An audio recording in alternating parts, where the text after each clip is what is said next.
ഈ കേരളത്തിൽ കഴിഞ്ഞൊരു 5-8 വർഷത്തെ തെരഞ്ഞെടുപ്പുകൾ അതിനു മുമ്പ് നോക്കിയാൽ ഒരു കാര്യം വളരെ കൃത്യമാണ്. പ്രത്യേകിച്ചും കഴിഞ്ഞൊരു 10 വർഷത്തിനിടെ നിങ്ങൾ നോക്കിക്കോളൂ, ഏത് തെരഞ്ഞെടുപ്പ് വന്നാലും പൊതുവായ കാര്യം വന്നാലും അപ്പോൾ ഇങ്ങനത്തെ വിവാദങ്ങൾ മനഃപൂർവ്വം ഉണ്ടാക്കാനുള്ള ശ്രമങ്ങളുണ്ട്. കഴിഞ്ഞ അസംബ്ലി തെരഞ്ഞെടുപ്പിന് തൊട്ടുമുമ്പാണ്, പഞ്ചായത്ത് തെരഞ്ഞെടുപ്പിന്റെ സമയത്താണ് കിഫ്ബിയുടെ മസാല ബോണ്ടിന്റെ വിവാദം ആ സമയത്ത് വന്നത്.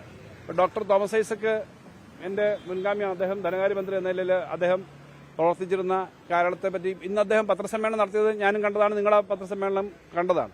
അപ്പോൾ ആ സമയത്ത് ഇതേപോലെ വന്നു.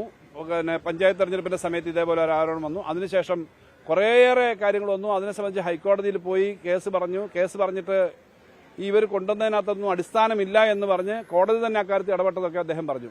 അതായത് മനഃപൂർവ്വം ഇത് ഈ സമയത്തൊരു വിവാദം ഉണ്ടാക്കാൻ ശ്രമിക്കുന്നു എന്ന് ആശങ്ക തോന്നുന്ന തരത്തിലേക്കാണ് എന്ന് അന്ന് പറഞ്ഞിരുന്നു. അതിന്റെ പേരിൽ കോടതി ഈ കാര്യങ്ങളൊക്കെ ഇടപെട്ടു. പിന്നീട് അതിനെപ്പറ്റി അധികം സംസാരമില്ല. പിന്നെ വരുന്നത് കുറെ കഴിഞ്ഞിട്ട് അടുത്ത ലോക്സഭാ തെരഞ്ഞെടുപ്പിനാണ്. ഇങ്ങനെ വരിക ഇപ്പോൾ ഈ തെരഞ്ഞെടുപ്പ് വരുമ്പോഴാണ്. ഇങ്ങനെ വിവാദങ്ങൾ ഉണ്ടാക്കുന്നത് എങ്ങനെയാണെന്ന് കുറെ ആവുമ്പോൾ ജനങ്ങൾക്ക് മനസ്സിലാവും. ഇപ്പൊ ഈ കിഫ്ബിയുടെ വിവാദം, ഇപ്പോൾ വന്നേക്കുന്ന വിവാദം തന്നെ അടിസ്ഥാനമില്ലാത്ത ഒരു കാര്യമാണെന്നുള്ളതാണ് വസ്തുത.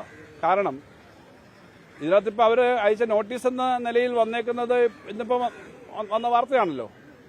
നോട്ടീസ് അയച്ചു, അതിനെ സംബന്ധിച്ച് ചില വിശദീകരണം വരുന്നു. നോട്ടീസ് എന്താ, ഭൂമി മസാല ബോണ്ടിലും പണം മേടിച്ചിട്ട് അത് ഭൂമി മേടിക്കാനായിട്ട് ലാൻഡ് അക്വിസിഷൻ ഉപയോഗിക്കരുത്, അല്ലെങ്കിൽ ഭൂമി മേടിക്കുന്നതിന്റെ കാര്യം പറഞ്ഞിട്ടാണ് ചില കാര്യങ്ങൾ വന്നേക്കുന്നത്. മസാല ബോണ്ടിൽ എന്ന് പറഞ്ഞാൽ എക്സ്റ്റേണൽ ബോറോയിങ് ആണ്. അത് റിസർവ് ബാങ്കിന്റെ നിയമം അനുസരിച്ചിട്ട് തന്നെ സംസ്ഥാന ഗവൺമെന്റിന് ഈ ലോൺ എടുക്കാൻ പറ്റൂ. സംസ്ഥാന ഗവൺമെന്റ് അല്ല, കിഫ്ബി ഒരു ഇൻഡിപെൻഡന്റ് ഏജൻസിയാണ്, സർക്കാരുമായി ബന്ധപ്പെട്ടതാണ്. അങ്ങനെ ലോൺ എടുത്തു കഴിഞ്ഞാൽ അതിനകത്ത് അന്നുണ്ടായിരുന്ന നിയമം അനുസരിച്ച് ലാൻഡ് അക്വിസിഷന് പാടില്ല എന്ന കാര്യം പറയുന്നതാണ്. ലാൻഡ് അക്വിസിഷൻ ഭൂമി ഏറ്റെടുക്കുന്ന നിയമം അനുസരിച്ച്. പക്ഷെ കിഫ്ബി ഇത് എടുക്കുന്ന സമയത്ത് തന്നെ 2014-15 ശേഷം, പിന്നെ 17-18 അതിനുശേഷമൊക്കെ ഈ ഭൂമി വാങ്ങാൻ പറ്റുമെന്ന നിയമം അമെൻഡ് ചെയ്തിട്ടുണ്ടെന്നുള്ളതാണ് രേഖകൾ. എന്ന് മാത്രമല്ല, നാഷണൽ ഹൈവേ ഉൾപ്പെടെ മറ്റു കാര്യങ്ങൾക്കൊക്കെ ഭൂമി ഏറ്റെടുത്തതിന്, ഭൂമി അതൊരു റിയൽ എസ്റ്റേറ്റ് കച്ചവടത്തിനൊന്നും അല്ല, ഭൂമി ഏറ്റെടുത്തതിന്റെ അടിസ്ഥാനത്തിൽ നാട്ടിൽ നടക്കുന്ന വികസനമാണ്. അതിനകത്തെ കാര്യങ്ങൾ പറയുമ്പോൾ ഈ പറഞ്ഞ എന്തെങ്കിലും കാര്യങ്ങൾക്ക് അടിസ്ഥാനമില്ല എന്നുള്ളത് തന്നെയാണ് വസ്തുത. അങ്ങനെ ഒരു അടിസ്ഥാനമില്ലാത്ത കാര്യങ്ങളാണ് പറഞ്ഞുകൊണ്ടിരിക്കുന്നത്. എന്തായാലും BJP ഗവൺമെന്റാണ് കേന്ദ്രം ഭരിക്കുന്നത്. ഇവിടെ ഇടതുപക്ഷം BJP ആയിട്ടൊന്നും ഒരു ചർച്ചയില്ല എന്നുള്ളത് മനസ്സിലാക്കാൻ UDFകാർക്ക് ഈ സമയത്ത് മനസ്സിലാവുന്നുണ്ടെന്ന് ഞാൻ കരുതുന്നത്. ഇത്തരം കാര്യങ്ങളൊക്കെ പറഞ്ഞാൽ ജനങ്ങൾക്ക് മനസ്സിലാവും. BJP ഗവൺമെന്റാണ് ഇപ്പോൾ എന്തായാലും EDA പോലുള്ള ഏജൻസികൾ ഇങ്ങനെ നടത്തി പറയുന്ന കാര്യങ്ങൾ ജനങ്ങൾക്ക് കൃത്യമായി മനസ്സിലാവും. പിന്നെ UDF ഇതിനൊപ്പം ചേർന്നിട്ട് ഇത് ഈ ഓരോ തെരഞ്ഞെടുപ്പ് സമയത്തും ഇതൊരു വിവാദമാക്കാൻ ശ്രമിക്കുന്നതിന്റെ രാഷ്ട്രീയവും ഒക്കെ എല്ലാവർക്കും മനസ്സിലാവും. അതൊക്കെ ഓരോന്നിനും എഴുതിരിച്ചുവിടാനും വേണ്ടിയിട്ടാണെന്നുള്ളത് വളരെ ക്ലിയറാണ്. ഇത് കേരളത്തിന്റെ ഒരു ഡെവലപ്മെന്റ് പ്രോസസ്സിൽ ഏറ്റവും നിയമപരമായി എല്ലാ ഏജൻസികളുടെയും നിയമം അനുസരിച്ച് ചെയ്യുന്ന, റിസർവ് ബാങ്ക് പോലുള്ള ഏജൻസികളുടെയൊക്കെ നിയമം അനുസരിച്ച് ചെയ്യുന്ന ഒരു സംഗതിയെ വഴിതിരിച്ചു വിട്ടിട്ട് തെറ്റിദ്ധാരണ ഉണ്ടാക്കാനായിട്ട് ശ്രമിക്കുന്ന ഇത്തരം വിവാദങ്ങൾക്ക് വലിയ അടിസ്ഥാനം ഉണ്ടാവും എന്ന് ഞാൻ കരുതുന്നില്ല. ജനങ്ങളത് മനസ്സിലാക്കും, അതിന് സംശയമില്ല എന്നാണ് എന്റെ ധാരണ.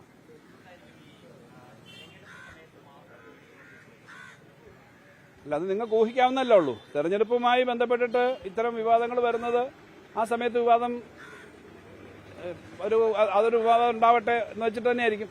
നേരത്തെ തന്നെ ബഹുമാനപ്പെട്ട സുപ്രീം കോടതിയും ഹൈക്കോടതിയും ഒക്കെ ഇത്തരം കാര്യങ്ങൾ ഇടപെട്ട് പറഞ്ഞിട്ടുള്ള പല കാര്യങ്ങളും ഉണ്ടല്ലോ. അപ്പോൾ ആ സമയത്ത് അത് വരുന്നതുണ്ടാക്കുന്നൊരു സംശയകരമായ സാഹചര്യം ഉണ്ടെന്നുള്ളത് എല്ലാവർക്കും ഊഹിക്കാൻ കഴിയുന്നതേ ഉള്ളൂ. അല്ല, ഞാനതിന്റെ സാങ്കേതികമായ കാര്യങ്ങളില്ല. എന്തായാലും നമ്മൾ ഈ വാണിജ്യാടിസ്ഥാനത്തിൽ കാര്യങ്ങൾ ചെയ്യുമ്പോൾ അതിന്റെ നിയമം അനുസരിച്ചിട്ടാണല്ലോ കാര്യം ചെയ്യുക. ആ നിയമം അനുസരിച്ചിട്ട്, അന്നത്തെ നിയമം അനുസരിച്ച് റിസർവ് ബാങ്കിന്റെ എല്ലാം റൂളൊക്കെ അനുസരിച്ചല്ലേ ചെയ്യാൻ പറ്റുള്ളൂ. അതല്ലാതെ ചെയ്യാൻ പറ്റില്ലല്ലോ. നിയമം അനുസരിച്ചുള്ള കാര്യങ്ങളല്ലേ ചെയ്യാൻ പറ്റൂ. പ്രത്യേകിച്ച് നാഷണൽ ഹൈവേക്ക് ഭൂമി എടുക്കുന്നു, മറ്റു പ്രൊജക്ടുകൾക്ക് ഭൂമി എടുക്കുന്നു, അതുപോലുള്ള കാര്യങ്ങൾ വരുമ്പോൾ അതിന്റെ വിശദമായ കാര്യങ്ങളൊക്കെ കൂടുതൽ ഡീറ്റെയിൽസ് വരുമ്പോഴാണ് പറയാൻ പറ്റുക. എന്നാലും നിങ്ങൾക്കെല്ലാം അറിയാവുന്ന പോലെ ഇതുപോലെ ഓരോ വിവാദം ഈ സമയത്ത് വരുന്നതിനകത്ത് പശ്ചാത്തലം എന്ത് എന്നുള്ളത് ആളുകൾക്ക് ഒരു സംശയം തോന്നും. എന്തായാലും ഈ അതിജീവിതയെ അവരെ സംബന്ധിച്ച് പറഞ്ഞ കാര്യങ്ങൾ കഴിഞ്ഞ ദിവസം വിവാദമായിട്ടുണ്ട്. അതിന് പെറ്റീഷൻ വന്നിട്ടുണ്ട്, അതിന്റെ കേസ് വന്നിട്ടുണ്ട്. ഒരു സംഭവം വരുമ്പം അതിനൊരു ധാർമ്മികമായ വശമുണ്ട്, നിയമപരമായ വശമുണ്ട്, വ്യക്തിപരമായ പല ന്യായങ്ങൾ ആൾക്ക് പറയാം. അതിനകത്ത് കേരളത്തെ സംബന്ധിച്ച് ഏതൊരു പാർട്ടി ആയാലും അതിന്റെ ധാർമ്മികമായ വശം കൂടി ഉയർത്തിപ്പിടിക്കണം. വെറും ടെക്നിക്കലായ കാര്യം മാത്രമല്ല. അതുപോലെ ഒരാൾ എന്തെങ്കിലും ഒരു കാര്യം പറഞ്ഞാൽ അവരെ അവമാനിച്ച തരത്തിലേക്ക് അവരെ പറ്റിയുള്ള കാര്യങ്ങൾ പറയുന്നത് ശരിയല്ല എന്ന് പൊതുവായ ധാരണയാണ് നമ്മുടെ നാട്ടിൽ. അപ്പോൾ അതൊക്കെ വരുന്നത് പിന്നെ ജനം ഇതെല്ലാം മനസ്സിലാക്കുന്നുണ്ട് എന്നുള്ളതാണ് ഏറ്റവും പ്രധാനപ്പെട്ട കാര്യം. കോൺഗ്രസിൻ്റെ അകത്തെ നേതാക്കന്മാർ തന്നെ ഈ കാര്യത്തിൽ കോൺഗ്രസ് എടുത്ത സമീപനത്തെപ്പറ്റി വ്യത്യസ്തമായ അഭിപ്രായം ഓപ്പണായി പറഞ്ഞു വരുന്ന സ്ഥിതി കഴിഞ്ഞ ദിവസം കണ്ടു. അപ്പോൾ കോൺഗ്രസ് പാർട്ടിക്കകത്ത് തന്നെ അതിനകത്തുള്ളവർക്ക് പോലും കോൺഗ്രസ് പാർട്ടി എടുത്ത തീരുമാനങ്ങളും അഭിപ്രായങ്ങളും ശരിയല്ല എന്ന് തോന്നുന്ന ഒരവസ്ഥയിൽ ജനങ്ങൾ പിന്നെ എന്താ ചിന്തിക്കുക? ജനങ്ങൾക്ക് ഇത് മനസ്സിലാവുന്നുണ്ട്, ഇങ്ങനെ ചെയ്യുന്നത് ശരിയല്ല. ഈ രാഷ്ട്രീയത്തിൽ പുലർത്തേണ്ട ചില ന്യായങ്ങളും മാന്യതയുണ്ട്, നിയമപരമായ കാര്യങ്ങളുണ്ട്, അതല്ല അവർ സ്വീകരിക്കുന്നത്. അതിൻ്റെതായ ഒരു ഫ്രസ്ട്രേഷൻ കോൺഗ്രസ് പാർട്ടിക്ക് ഉണ്ടാവും. പക്ഷെ അത് ജനങ്ങളുടെ അടുത്ത് കാര്യങ്ങൾ തുറന്നു പറഞ്ഞ് കുറച്ചുകൂടെ സുതാര്യമായ നിലപാടെടുക്കുന്നതായിരിക്കും നല്ലതെന്നാണ് എനിക്ക് തോന്നുന്നത്. അല്ല, അങ്ങനെ ഒരു കേസ് വരുമ്പം കാര്യം വരുമ്പം നിങ്ങൾ ടെലിവിഷൻകാർ തന്നെ നിങ്ങൾക്ക് ആളെ അറിയായിരിക്കും, നിങ്ങൾ പേര് കൊടുക്കാറില്ലല്ലോ. ആളെ അറിയാത്തതുകൊണ്ടല്ല, അതിനൊക്കെ ചില നോംസും നിയമങ്ങളും ഉണ്ട്. അങ്ങനെ ഒരു നിയമം നമ്മുടെ നാട്ടിൽ പാലിക്കണം. പ്രത്യേകിച്ചും സുപ്രീം കോടതിയിൽ ഉൾപ്പെടെ പോയ പല കേസുകളും നമുക്ക് ഏറ്റവും കൂടുതൽ നിർഭയ കേസിന്റെ വിഷയം അറിയാമായിരുന്നു. നിർഭയ കേസിനകത്ത് ആരും ഇന്നും ആ കുട്ടിയുടെ പേരെന്താണെന്ന്, മരിച്ചുപോയി ആ കുട്ടി, ആ നിർഭയ ഡൽഹിയിലെ കേസിന്റെ ഉൾപ്പെടെ പേരുകൾ ആരും പറയാറില്ല. അതൊക്കെ ഒരു സാമാന്യമായി നമ്മൾ പൊതുവിൽ സ്വീകരിക്കുന്ന നിലപാടുകളാണ്. അത് ആ നിലപാട് സ്വീകരിക്കേണ്ടതാണോ? അല്ലാതെ ചെയ്യുക എന്ന് പറയുന്നത് അറിവില്ലായ്മയൊന്നും അല്ല എന്നാണ് ഞാൻ പറയുന്നത്. അതൊക്കെ ഒരു മാനസികാവസ്ഥയുടെ പ്രശ്നമാണ്.